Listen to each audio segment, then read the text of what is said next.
इस कार्यक्रम के प्रायोजक हैं रोजगार डेवलपर्स। नमस्कार, पल्स 24 न्यूज़ देख रहे हैं आप मेरे यानी अक्षत रावत के साथ। और वक्त हो चला है नेशनल बुलेटिन का, लेकिन उससे पहले नजर डालते हैं हेडलाइंस पर। भारतीय तीरंदाजी को लेकर बड़ा कदम, क्रिकेट और कबड्डी की तरह तीरंदाजी की भी अपनी प्रीमियर लीग शुरू, खिलाड़ियों में मुकाबले को लेकर उत्साह। नेशनल क्राइम रिकॉर्ड्स की 2023 की रिपोर्ट आई सामने, देश भर में बच्चों के खिलाफ अपराध के मामलों में राजस्थान चौथे स्थान पर। नवरात्र महोत्सव के पावन अवसर पर श्रद्धा और आस्था के साथ किया गया माता रानी की प्रतिमाओं का विसर्जन, शोभा यात्रा में झूमे श्रद्धालु। मुंबई में हुई शिवसेना की पारंपरिक दशहरा मेला रैली इस बार भी सुर्खियों में। रैली में नेताओं ने संगठन की ताकत का किया प्रदर्शन, किसानों और बाढ़ प्रभावितों के मुद्दे पर जताई अपनी प्रतिबद्धता। तुम दोनों की मेहनत बहुत रंग लाई है बेटा, घर बहुत सुंदर बना है। ये मेरे पापा का घर। पता है, देख तेरे पापा की नेम प्लेट अपने हाथों से लगाऊंगा। नेम प्लेट तो लग चुकी पापा।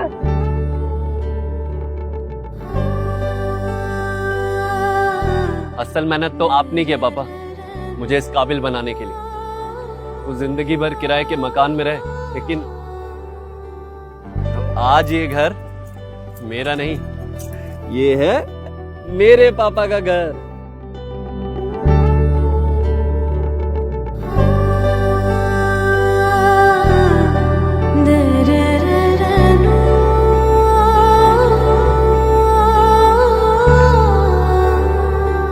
उड़ान सपनों की, आंगन खुशियों का और साथ सकर्णी का।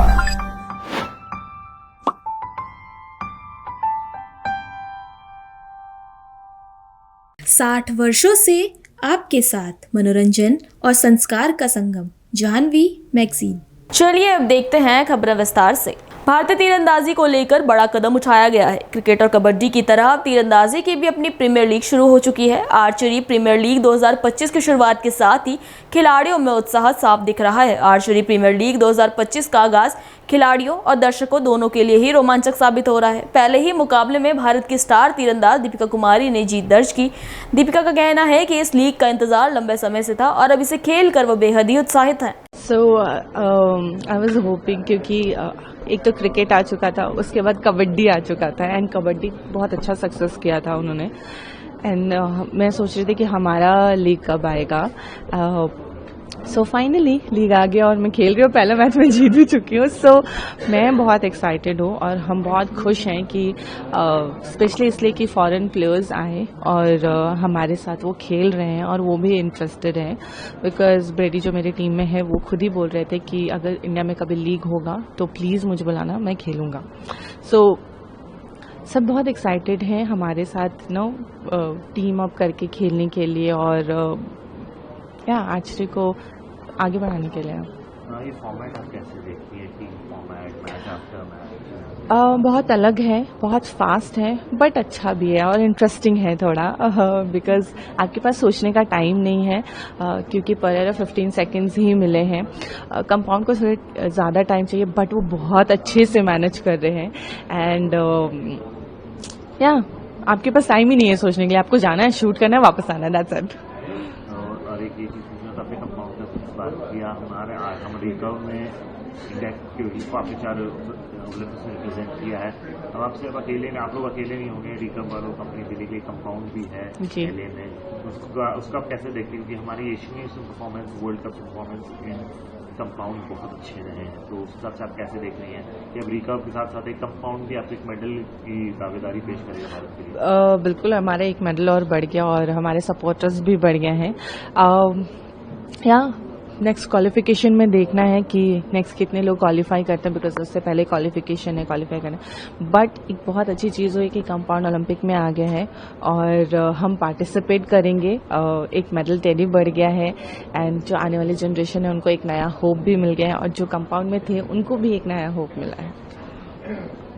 नेशनल क्राइम रिकॉर्ड्स ब्यूरो यानी एनसीआरबी की 2023 की रिपोर्ट सामने आई है। रिपोर्ट के अनुसार देश भर में बच्चों के खिलाफ अपराध के मामलों में राजस्थान चौथे स्थान पर है। इस पर अब सियासत भी गर्मा गई है। एनसीआरबी रिपोर्ट पर राजस्थान सरकार में मंत्री जवाहर सिंह बेदम ने कहा, एनसीआरबी ने 2023 के आंकड़े प्रस्तुत किए, उससे कांग्रेस का एक आईना दिखाने का काम हुआ है। कांग्रेस के समय पर अपराध का ग्राफ जिस तरह से बढ़ा था, मुख्यमंत्री भजनलाल शर्मा के समय में अपराध के ग्राफ में भारी कमी देखने को मिली। इससे साफ जाहिर होता है कि कांग्रेस के राज में राजस्थान को रेपिस्तान घोषित किया गया था। भाजपा की सरकार में इन अपराधों में कमी देखने को मिली है। आप ये देख सकते हैं कि एनसीआरबी ने जो आंकड़े प्रस्तुत किए 2023 के, उससे कांग्रेस को एक आईना दिखाने का काम हुआ है। और मैं ये समझ सकता हूं कि कांग्रेस के समय पर अपराध का ग्राफ जिस तरह से बढ़ा था और प्रदेश के मुख्यमंत्री आदरणीय भजनलाल शर्मा जी के नेतृत्व में अपराध के ग्राफ में भारी कमी देखने को मिली है, इससे साफ जाहिर होता है कि कांग्रेस के राज में राजस्थान को रेपिस्तान घोषित किया गया था। जब रोटी मांगती हुई महिला के साथ एम्बुलेंस में बलात्कार हो रहा था, जब बच्चियों के साथ दुष्कर्म हो रहे थे, और भारतीय जनता पार्टी और माननीय मुख्यमंत्री भजनलाल शर्मा जी के नेतृत्व में चल रही सरकार में इन अपराधों में भारी कमी देखने को मिलती है। और कोई किसी कारणवश कोई अपराध घटता है तो तात्कालिक रूप से पुलिस कार्रवाई करके उनको सलाखों के पीछे पहुंचाने का काम करती है। यही तो अंतर है। अब कांग्रेस के लोग अपना मुंह छिपाते फिर रहे हैं। नवरात्र महोत्सव के पावन अवसर पर प्रदेश में माता रानी की प्रतिमाओं का विसर्जन श्रद्धा और आस्था के साथ किया जा रहा है। भीलवाड़ा जिले के मांडलगढ़ उपखंड क्षेत्र में मेवाड़ की गंगा कही जाने वाली त्रिवेणी बनास नदी पर मां की प्रतिमा का विसर्जन धूमधाम से हुआ। भीलवाड़ा के भगत सिंह नगर द्वारा आयोजित नवरात्र महोत्सव का समापन माता रानी की शोभा यात्रा के साथ हुआ। कस्बे की विभिन्न गलियों से होते हुए माता रानी की प्रतिमा भक्ति संगीत गाजे बाजे और जयकारों के बीच त्रिवेणी बनास नदी पर पहुंची। भक्तों ने मां के भजनों पर जमकर नृत्य किया और उत्साह के साथ विसर्जन में भाग लिया। त्रिवेणी में गाजे बाजे के साथ माता रानी की प्रतिमा का विधिवत विसर्जन किया गया। शोभा यात्रा और विसर्जन कार्यक्रम में बड़ी संख्या में भक्तजन मौजूद रहे। मुंबई में हुई शिवसेना की पारंपरिक दशहरा मेला रैली इस बार भी सुर्खियों में रही। रैली में नेताओं ने संगठन की ताकत का प्रदर्शन तो किया ही, साथ ही किसानों और बाढ़ प्रभावितों के मुद्दे पर भी अपनी प्रतिबद्धता जताई। शिवसेना की दशहरा मेला रैली में बड़ी संख्या में कार्यकर्ता शामिल हुए। पार्टी नेताओं ने संगठन की एकजुटता और जनता से जुड़ाव पर जोर दिया। शिवसेना नेता साइना एनसी ने कहा कि ये रैली सिर्फ शक्ति प्रदर्शन नहीं बल्कि किसानों और बाढ़ पीड़ितों के साथ खड़े रहने का संकल्प है। वहीं शिवसेना की एमएलसी मनीषा काइंदे ने कहा कि बाला साहब ठाकरे की परंपरा को मुख्यमंत्री एकनाथ शिंदे आगे बढ़ा रहे हैं। सक्सेसफुली दशहरा मेला हो चुका है, क्या भावना है, कैसा लग रहा है आपको? देखिए, वंदनीय बाला साहब ठाकरे जो विचार शिव सैनिकों को देते थे दसरा मेळावा में, आज वही परंपरा आज माननीय एकनाथ जी शिंदे चला रहे। देखा आपने कितनी पॉजिटिविटी है, लोग किस प्रकार से शिंदे जी को चाहते हैं। और बार बार ये प्रूव हो चुका है कि जो उन्होंने सीएम के बाद जो उन्होंने काम किया, महाराष्ट्र में बहुत सारे बदलाव लाए, बहुत सारी योजनाएं लाई जनसामान्य के लिए, और अब डीसीएम है, फिर भी एक कार्यकर्ता के रूप में वो लोगों से मिलते हैं। वो उनके पैर जमीन पर है और धर्मवीर आनंद दिघे इनके नक्शे कदम पर वो चल रहे हैं। और आज उन्होंने यही बताया कि मैं एक सामान्य कार्यकर्ता हूं, बाला साहब का शिव सैनिक हूं, और जो बाला साहब ठाकरे के मन में था वह शिवसेना में आगे चला रहा हूं। यूपीटी का भी दशहरा मेला हुआ है, उनका ऐसा कहना है कि जिस प्रकार हम चिक्कल में मतलब मिट्टी में खड़े रह के आज दशहरा इसके लिए, बारिश में दशहरा इसके लिए रहे कि जिस प्रकार से हालत आज मराठवाड़ा में हुई है, उसी चीज को याद रखते हुए आज हमें बारिश में खड़े के मेला वाले। देखिए, सिर्फ मुंबई में कीचड़ में खड़े रहने से वहां का अनुभव नहीं आएगा। माननीय एकनाथ शिंदे जी खुद वहां पर पानी में गए, कीचड़ में गए, वो तो पर्वत पे भी चढ़कर जा सकते, आपने देखा इरशालवाड़ी में। तो मुंबई में कीचड़ में खड़े रहने से आपको वहां पर किसानों की हालत समझना बहुत मुश्किल है, इसके लिए वहां स्वयं जाना पड़ता है। दशहरा के दिन शस्त्र पूजा की जाती है, लेकिन जो गद्दार है उन्हें दिल्ली से अमित शाह के दोनों पैरों के जूते ले आए, जिसकी पूजा वो करेंगे, ऐसा संजय राउत ने कहा है। देखिए, संजय राउत इस प्रकार की घटिया बयानबाजी के लिए फेमस है। उनकी इस घटिया बयानबाजी को उत्तर देना मैं कोई समझती नहीं कि उत्तर देने के लायक है। Thank you. ये दशहरा रैली सिर्फ एक शो ऑफ स्ट्रेंथ नहीं था।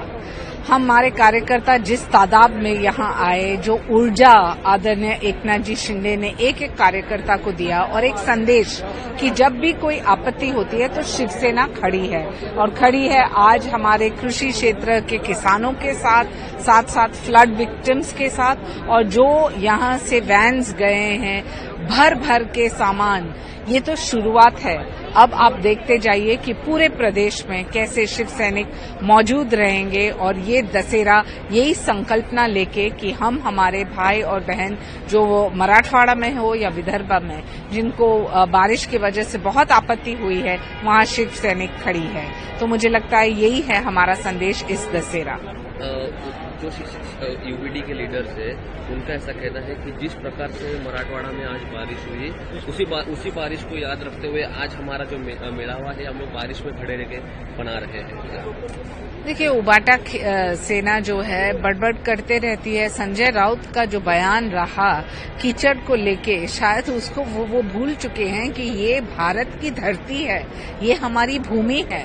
और हर बार जो नकारात्मक टिप्पणी करते हैं और देशद्रोही और देशभक्ति की बात करते हैं, देशभक्ति तब होती है जब आप पाकिस्तान के झंडे नहीं लगाओ आपके रैलीज में। देशभक्ति तब होती है जब आप ऑपरेशन सिंदूर को स्वीकार करें। देशभक्ति तब होती है जब आप समझ लीजिए कि ऑपरेशन तिलक क्या था। तो भारत को जो मुंहतोड़ जवाब देना था वो हमने दिया अंतर्राष्ट्रीय स्तर पे ऑपरेशन सिंदूर के में, of the field, on the field. और मैं मानती हूं कि शिवसेना जब ये एहसास करे कि राष्ट्रहित और देश प्रेमी भक्ति क्या होती है, तब वो टिप्पणी करे। कांग्रेस सांसद और लोकसभा में नेता प्रतिपक्ष राहुल गांधी ने एक बार फिर से विदेशी धरती से राष्ट्रीय स्वयंसेवक संघ यानी आरएसएस के खिलाफ टिप्पणी की है। ये कोई पहला मौका नहीं जब राहुल गांधी ने विदेश से संघ पर हमला बोला है। इस पर राजस्थान के पूर्व मुख्यमंत्री अशोक गहलोत ने कहा, जब भी कभी राहुल गांधी बाहर गए हैं तो वो अपनी बात कहते हैं, वो वही बात कहते हैं जो यहाँ सदन के अंदर या बाहर बोलते हैं। वो कोई नई बात नहीं बोलते। ऐसी कौन सी बात है जो वो यहाँ बोलते हैं तो दुनिया नहीं सुनती। राहुल गांधी इस प्रकार की बात करते हैं जिससे जनता भ्रमित हो जाए। ये नई बात नहीं है, ये नई बात नहीं है। जब कभी राहुल जी गए बाहर, वो अपनी बात कहते हैं। बात वही कहते हैं जो यहाँ पार्लियामेंट के अंदर या बाहर बोलते हैं, नई बात नहीं बोलते वो। और आजकल तो मीडिया है, इंटरनेट है, सब कुछ है। कौन सी बात है जो यहाँ बोलते हैं तो दुनिया नहीं सुनती है? वही बात है जो यहाँ बोलते हैं वो वही बात वहीं बोलते हैं। तो ये जो इनके पास कहने कुछ है नहीं, इसलिए ये इस प्रकार की बात करते हैं जिससे कि जनता भ्रमित हो जाए कि वास्तव में राहुल जी को विदेश में आके क्या भूल गए वो। मेरा मानना है कि मोदी जी ने खुद ने कहा कि मेरे प्रधानमंत्री बनने के पहले हालात ये थे देश के अंदर कि लोग कहते थे हम किस मुल्क किस घड़ी में पैदा हुए, ऐसा कुछ शब्द बोले थे वो इस देश के अंदर कि इस देश में कुछ नहीं हो सकता है, कुछ नहीं हो सकता है, कुछ नहीं हो रहा है। और पता नहीं ऐसा सब काम लिए जो बहुत ऑब्जेक्शनेबल था उस वक्त में कि कहाँ हम पैदा हो गए, इस प्रकार से मायने उसके ये थे। तो अगर मुल्क के बारे में ये कहें 14 के पहले कुछ नहीं था मुल्क, और वह पैदा ही क्यों हुए, तो आप सोच सकते हो उनके मायने क्या थे। तो पब्लिक को इस प्रकार भ्रमित करने का काम इसलिए करते हैं कि बहुत घबरा गए हैं। और राहुल गांधी जिस प्रकार अटैक कर रहे हैं, चाहे वो वोट चोरी का हो, बेरोजगारी का हो, महंगाई का हो या ध्रुवीकरण का हो, अब लोग धीरे धीरे सब समझ गए बातों को कि हमें ध्रुवीकरण के नाम पे बिना मतलब में भ्रमित किया जा रहा है। तो घबरा करके इस प्रकार के आरोप लगाते राहुल गांधी पर। वो कोई नई बात नहीं बोलते जो कि पहली बार बोली हो वहां पर, ये मेरा मानना है। अस्पताल के कर्मचारी अस्पताल को साफ सुथरा रखने के लिए हर संभव प्रयास करते हैं। इसी तरह हुबली के चिटगुप्पी अस्पताल में भी मरीजों के साथ आए लोगों ने गुटखा और अड़की के पत्ते थूक दिए, जिससे पूरी अस्पताल की दीवार लाल हो गई। पूरे अस्पताल के डॉक्टर और कर्मचारियों ने मिलकर उसे साफ किया। चिटगुप्पी अस्पताल की दीवारों पर थूकने से मना करने का बोर्ड लगा होने के बावजूद वहां थूक कर अस्पताल का माहौल बिगाड़ रहे हैं। ये लोग खिड़कियों, दीवारों और हर जगह थूक रहे हैं। ये देखकर चिटगुप्पी अस्पताल के मुख्य चिकित्साधिकारी डॉक्टर श्रीधर दंडेपनवर ने कहा कि कर्मचारियों को साथ लेकर सब कुछ साफ किया गया। इस संबंध में पूरे अस्पताल स्टाफ ने सभी से भविष्य में थूकने से मना किया है। ಇವತ್ತು ಶ್ರೀ ಮಹಾತ್ಮ ಗಾಂಧೀಜಿ ಅವರ ಬರ್ತ್ ಆ್ಯನಿವರ್ಸರಿ ನಿಮಿತ್ತ ನಮ್ಮ ಆಸ್ಪತ್ರೆ ಚಿಗುರಿಪ ಆಸ್ಪತ್ರೆಯಲ್ಲಿ ನಾವು ಇವತ್ತು ಸ್ವಚ್ಛತಾ ಕಾರ್ಯವನ್ನು ಹಮ್ಮಿಕೊಂಡಿದ್ದೆವು. ಏನು ಆಗ್ತಿದೆ ಅಂತ ಹೇಳಿದರೆ, ಆಸ್ಪತ್ರೆಗಳಲ್ಲಿ ಯಾರು ಇದು ಗುಟ್ಕಾ ಮತ್ತು ಎಲೆ ಅಡಿಕೆ ತಿಂದು ಉಗುಳ್ತಾರೆ ಅದೆಲ್ಲ ಕ್ಲೀನ್ ಮಾಡಬೇಕಾಗಿರೋದು ನಮ್ಮ ಸ್ಟಾಫ್ಗಳೇ ಕ್ಲೀನ್ ಮಾಡಬೇಕಾಗ್ತದೆ. ಇವತ್ತು ನಾವೇ ಪೇಂಟ್ ಮಾಡಿದ್ದೀವಿ, ಅವ್ರು ಎಲ್ಲೆಲ್ಲಿ ಉಗುಳಿದ್ದಾರೆ, ಎಲ್ಲಿ ಬೋರ್ಡ್ ಹಾಕಿದ್ದೇವೆ ಆ ಬೋರ್ಡ್ ಮೇಲೆ ಉಗುಳಿದ್ದಾರೆ. ಸಾರ್ವಜನಿಕರಲ್ಲಿ ವಿನಂತಿ ಏನಂತ ಹೇಳಿದರೆ, ಅಟ್ಲೀಸ್ಟ್ ಆಸ್ಪತ್ರೆಗಳಲ್ಲಿ ಅವರು ತಮ್ಮ ಗುಟ್ಕಾವನ್ನು ಉಗುಳಿ ಕಲಾಕೃತಿಯನ್ನು ಮೆರೀಬಾರ್ದು ಅಂತೇಳಿ ವಿನಂತಿಸ್ಕೊಳ್ತೀವಿ. ನಮಸ್ಕಾರ. ಎಲ್ಲ ಸಾರ್ವಜನಿಕರಿಗೆ, ಹಾಸ್ಪಿಟ್ಲಿಗೆ ಬರ್ತಕ್ಕಂಥ ಎಲ್ಲ ಸಾರ್ವಜನಿಕರಿಗೆ ವಿನಂತಿ ಏನಂತಂದ್ರೆ, ಹಾಸ್ಪಿಟ್ಲಲ್ಲಿ ಬರುವಾಗ ತಾವು ಗುಟ್ಕಾ ಎಲ್ಲಡಿಕೆಯನ್ನು ಹಾಕ್ಕೊಂಡು ಬಂದು ಈ ಥರ ಎಲ್ಲ ಉಗುಳಿದಾರೆ, ಇದನ್ನು ನಮ್ಮ ಪೌರ ಕಾರ್ಮಿಕರು ಇದನ್ನು ಕೈಯಿಂದ ಸ್ವಚ್ಛ ಮಾಡಬೇಕು. ದಯವಿಟ್ಟು ಈ ಥರ ಯಾವುದೇ ಹಾಸ್ಪಿಟ್ಲ್ ಆಗಿರಲಿ ಈ ಥರ ಮಾಡಬಾರ್ದು ಅಂಥೇಳಿ ತಮ್ಮಲ್ಲಿ ಕಳಕಳಿಯಾಗಿ ವಿನಂತಿ ಮಾಡ್ಕೊತೀವಿ. ದಯವಿಟ್ಟು ಅಡಿಕೆಯಲ್ಲಿ ಗುಟ್ಕಾ ಈ ಟೈಪ್ ಉಗುಳ್ಬೇಡ ಅಂತೇಳಿ ತಮ್ಮಲ್ಲಿ ಕೇಳ್ಕೊತೀವಿ. ನಾವಿಲ್ಲಿ ಬೋರ್ಡ್ ಹಚ್ಚಿದ್ರು ಅಡಿಕೆಯಲ್ಲಿ ಉಗುಳಿ ಮತ್ತೆ ರೆಡಿ ಮಾಡ್ತೀವಿ. ನಾವೇ ಇದನ್ನು ಕ್ಲೀನ್ ಮಾಡೋದು. ತಮ್ಗೆ ಸರಿ ಅನಿಸುತ್ತೋ ಏನೋ ನೀವೇ ತಿಳ್ಕೊಡ್ರಿ. ದಯವಿಟ್ಟು ಅಡಿಕೆಯಲ್ಲಿ ಹಾಗೂ ಗುಟ್ಕಾ ಈ ಟೈಪ್ ಉಗುಳ್ಬೇಡ ಅಂತೇಳಿ ತಮ್ಮಲ್ಲಿ ಕೇಳ್ಕೊಳ್ತೇವೆ. एनएसयूआई जोधपुर कार्यकर्ताओं ने एनएसयूआई प्रदेश अध्यक्ष विनोद जाखड़ की गिरफ्तारी के विरोध में जिला अध्यक्ष डॉक्टर बबलू सोलंकी के नेतृत्व में मुख्यमंत्री भजन लाल शर्मा का पुतला जलाकर विरोध प्रदर्शन किया. जिला अध्यक्ष सोलंकी ने बताया कि भाजपा सरकार आरएसएस के इशारे पर प्रदेश अध्यक्ष विनोद जाखड़ को गिरफ्तार कर लगातार अलग अलग थानों में घुमाकर टॉर्चर कर रही है. लोकतंत्र में विरोध करना प्रत्येक व्यक्ति का अधिकार है. राजस्थान विश्वविद्यालय में होने वाले कार्यक्रम का एनएसयूआई ने विरोध किया. इस मामले को लेकर प्रदेश अध्यक्ष सहित विभिन्न कार्यकर्ताओं पर संगीन धाराओं में मुकदमा दर्ज किया गया है, जो कि बिल्कुल लोकतंत्र की हत्या हुई है. सर बताइए, आज एनएसयू जोधपुर के द्वारा माननीय मुख्यमंत्री भजन लाल शर्मा जी का पुतला जलाया गया. जिस प्रकार से भाजपा की सरकार और आरएसएस जो कार्यक्रम था राजस्थान यूनिवर्सिटी में, उस कार्यक्रम का लोकतांत्रिक तरीके से प्रदेश अध्यक्ष और एनएसयू पूरा विरोध कर रही थी. जिस प्रकार से ये लोग संगीन धाराओं में मुकदमा दर्ज करके अलग अलग थानों में हमारे प्रदेश अध्यक्ष को घुमा रही है. मैं मांग करता हूं भजन लाल सरकार से कि आप इस प्रकार से संगीन धाराओं में झूठे मुकदमे दर्ज करके हमारे प्रदेश अध्यक्ष को जेल के अंदर नहीं रख सकते. यदि जल्द उनको रिहा नहीं किया गया तो एनएसयू का कार्यकर्ता आपकी ईंट से ईंट बजा देगा और जल्द से जल्द जो लोकतांत्रिक तरीके से आप उनको न्यायालय में पेश करें और जल्द से जल्द रिहा करें. शिक्षा के मंदिर को आप अपना राजनीतिक अड्डा न बनाएं और जल्द से जल्द हमारे प्रदेश अध्यक्ष और एनएसयू कार्यकर्ता जिनको भी आपने गिरफ्तार किया है उनको जल्द से जल्द रिहा करें. डॉक्टर बबलू सोलंकी, एनएसयू जिला अध्यक्ष जोधपुर शहर. दरभंगा के भरवाड़ा दुर्गा पूजा विसर्जन जुलूस में डीजे नहीं बजने से विवाद का मामला सामने आया है. डीजे नहीं बजने के कारण लोगों में आक्रोश देखा गया, जिसके बाद नाराज भीड़ ने पूजा कमेटी के सदस्यों के खिलाफ मुर्दाबाद के नारे लगाए. स्थिति बिगड़ने पर पूजा कमेटी के सदस्य विसर्जन के आधे रास्ते से ही वापस लौट गए. स्थानीय निवासी राजन कुमार ने बताया कि हर साल विसर्जन जुलूस डीजे के साथ निकाला जाता था, लेकिन इस बार ऐसा नहीं हुआ, जिससे जुलूस सूना लग रहा था. एक झिझिया नृत्य करने वाली महिला ने भी कहा कि डीजे के बिना विसर्जन जुलूस लोगों की भागीदारी ना के बराबर थी, जिससे नाराजगी और बढ़ गई. पूजा कमेटी के इस रवैये को लेकर गांव में चर्चा का विषय बन गया है. कुछ ग्रामीणों ने नाम न छापने की शर्त पर कहा कि पूजा कमेटी की हरकत बर्दाश्त नहीं की जा सकती. वहीं थाना अध्यक्ष बसंत कुमार ने इस संबंध में बताया कि डीजे पर पूर्ण प्रतिबंध लगा हुआ था. उन्होंने कहा कि डीजे बजाने वाली गाड़ी और डीजे का पता लगाया जा रहा है और चिन्हित कर कार्रवाई की जाएगी. गाना का शोभा सुंदर होता है. आज इस भड़वाड़ा मार्केट में जो दुर्गा पूजा हो रहा है, एक हमारा ही एक समाज का पूजा होता है, एक पर्सनल किसी का पूजा नहीं है. आप कह रहे हैं कि बाजा इन लोगों को सुविधा नहीं मिला है. बाजा इन लोगों को सुविधा नहीं मिलने के कारण आज भड़वाड़ा में देखिए माता रानी का अंधेला पूरा माता अंधेले में ही आ रहा है. ऐसी ये पहली बार पूजा है जो माता राजा अंधेले में जा रहा है. ये सबको शर्मनाक है. ऐसा पूजा कभी आज तक हम भी नहीं देखे हैं. हम भी छोटे थे जब, तो उस समय देखे हैं. जो इतने ही बड़े थे तो बहुत बड़ा लाइट लग रहा था, बहुत रिक्सी होता था, जिसमें पूजा समिति भी थोड़ा रिक्स लेके अपना कंप्रोमाइज करता था. इस बार साफ ध्यान पूजा कमेटी नहीं दी. पूजा कमेटी को क्या कुछ कहना है? पूजा कमेटी को यही कहेंगे, आप लोग साथ दीजिए. जिस तरह की पूजा में साथ सब समाज का लेते हैं, उसी तरह समाज के साथ चलिए. समाज का बात रखिए, बाजा रखिए. शोभा से कोई मान, जब आप ही लोग जब हट जाइएगा तो छोटा बाल बच्चा क्या करेगा? सभी बात स्वाभाविक है. जो कोई मारपीट करेगा तो आप ही लोग जब पीछे हट जाएगा तो हम लोग क्या कर सकते हैं? ये तो पूरा भड़वाड़ा का बात है. ये भड़वाड़ा में कोई पहली बार पूजा नहीं हुआ जो माता रानी इतना अंधेले में जाएगा. पहली बार कब जाए भड़वाड़ा में? अगर थोड़ा बहुत बात होता है तो जाके आवेदन दे देते हैं, सिंघवाड़ा थाना में कर देते हैं, उसका नाम दे देते हैं. ये क्या मतलब है पूजा? कोई मर्डर थोड़ी ना कर देता किसी. मर्डर करने का पूजा थोड़ी ना होता है. पूजा हम लोग कर रहे हैं. पूछ लीजिए किसी भड़वाड़ा समाज में. डीजे कहाँ नहीं बच रहा है? डीजे कहाँ नहीं बच रहा है? नहीं, एक मिनट. डीजे पासोल में भी पूजा होता है, सिंहवाड़ा में भी पूजा होता है, सोनापुर में पूजा हो रहा है, कलेगांव में पूजा हो रहा है। आखिर हो रहा है कि नहीं हो रहा है? यहाँ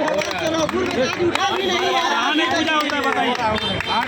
यहाँ छोटे भाई को आगे कर देते हैं, बड़का वाले जो पीछे हो जाते हैं ताकि छोटा वाला बदनाम हो जाए। मूर्ति क्यों नहीं भाता है? मूर्ति भाषेगा समय पर जो जिसका मूर्ति क्यों नहीं भाता है? पूजा कमेटी चेक पूजा मूर्ति निकाल करके कैसे भाग गया? पूजा कमेटी भाग गया, भाग गया, कोई नहीं है यहाँ पे, वो है भी नहीं। इसलिए हम लोग नारा लगा रहे हैं,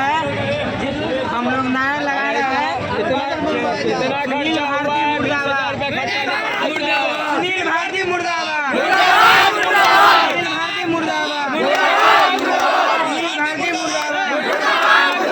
अगर दम हो तो पूजा कमेटी आगे मूर्ति विसर्जन करे, छोड़ के क्यों भागे? भागना चाहिए। पूजा किए हैं। एक घर में बेटी का भी शादी करते हैं तो ढोल बजा के विदाई करते हैं। ये हमारे पूरा समाज का पूजा हो रहा है। और क्या नाच नहीं ना हो रहा है। इसीलिए सब मिलजुल के साथ इसको विसर्जन करवाइए, अपना इसका स्थान दे दीजिए। जब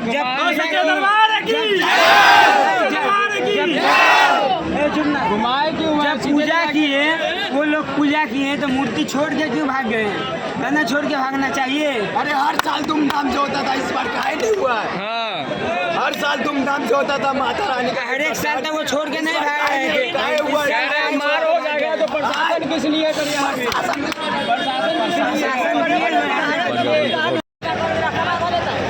मतलब बाजा न हटाइला यहाँ तो दिक्कत हो गया।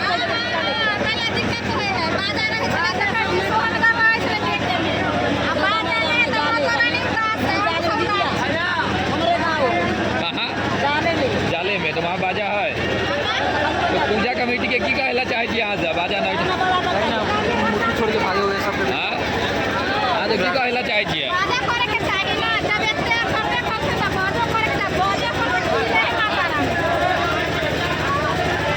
अभी के लिए इतना ही। देश दुनिया की तमाम बड़ी खबरों के लिए बने रहिए बस 24 न्यूज़ के साथ। अब तक के लिए नमस्कार।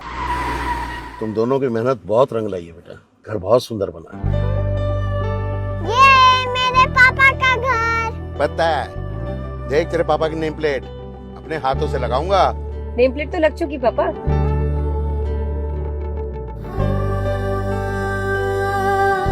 असल मेहनत तो आपने किया पापा, मुझे इस काबिल बनाने के लिए। वो जिंदगी भर किराए के मकान में रहे, लेकिन तो आज ये घर मेरा नहीं, ये है मेरे पापा का घर।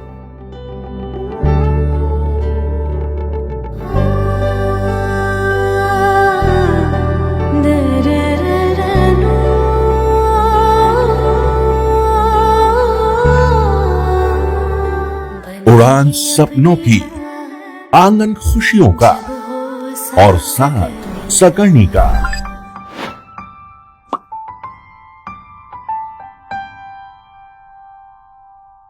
60 वर्षों से आपके साथ मनोरंजन और संस्कार का संगम, जाह्नवी मैगजीन। इस कार्यक्रम के प्रायोजक थे रोजगार डेवलपर्स।